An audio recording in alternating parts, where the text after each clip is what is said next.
Coach MacIntyre, I'll let you make an opening statement, then we'll ask a couple questions, then we'll bring one of your players up. So welcome, and how's it going? It's going well. We're excited about this. It's like Christmas to me. I said it earlier, I grew up a coach's son, and Thursday they all report in, and Friday we start practice, and we're excited about it. This is a great thing that Gary Gavelli, that y'all do about college football, and put it out there on the map in the Bay Area. It means a lot to our kids and to our programs. I really appreciate it. And the other day I was looking and reading some things, and I realized that with Jeff Tedford and David Shaw, how well they're respected in our whole profession. It's a close-knit profession, and these two guys are really respected. And Jeff's the winningest coach in California football history, and then we've got David Shaw, who's the BCA National Coach of the Year and Pac-12 Coach of the Year. But the thing that's neat is you hear great things about these men when you go into other homes and recruit against each other. And it's really neat to have those guys in the Bay Area. All right, Coach MacIntyre, let's talk Spartans football. Here we go. Who's playing quarterback this year for San Jose State? We'd love to know because it all starts there. Well, we hired a new AD, and Gene Blameyer is going to let me know who's playing quarterback. We're going to find out here around 2 weeks here. We'll let the guys work. The good thing that I'm excited about our quarterbacks is they're all talented. And I feel like whoever separates himself will be in good shape. We'll have a good one. But if anything happens and somebody gets hurt, I don't feel like they're dropped off the table, so that's exciting. But we've got 3 young men that are really battling for it. And we have a young freshman.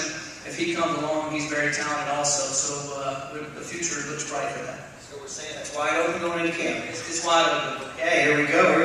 Speaking of camp, I mentioned this stat that you guys went from 1 win to 5 wins. Does that mean you're placing a goal in 2012 of the wins that you guys could get to be bowl eligible, perhaps?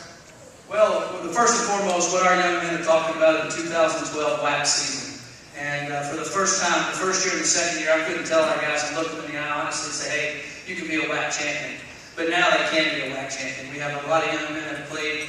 They're going into their junior years. We've had a lot of freshmen in the first year. Our senior class is very good, and we've got a lot of recognition. We have a lot of guys that work really hard. And it's fun to see in their eyes and the excitement and the confidence they have, because they've earned the right to have this chance. So the expectations are high, and they should be. That's where you want them to be. And that's what we plan on doing, is hopefully being a WAC champion. And then everything else will take care of itself. All right, sounds great. WAC champion goals and have high expectations. This sounds good. We're going to bring up a player in about a minute here who's first team All-Western Athletic Conference defensive lineman. He's getting accolades as a preseason WAC Defensive Player of the Year. That's Travis Johnson. Why don't you tell us about this kid out of Sunnyvale Kings Academy, I learned? Yes, he's a local product. Not only is he a great player, and you hear this all the time, but he is a phenomenal young man. He's one of our team captains.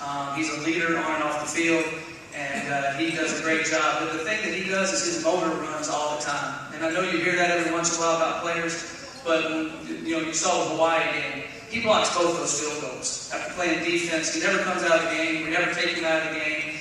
And he plays extremely hard.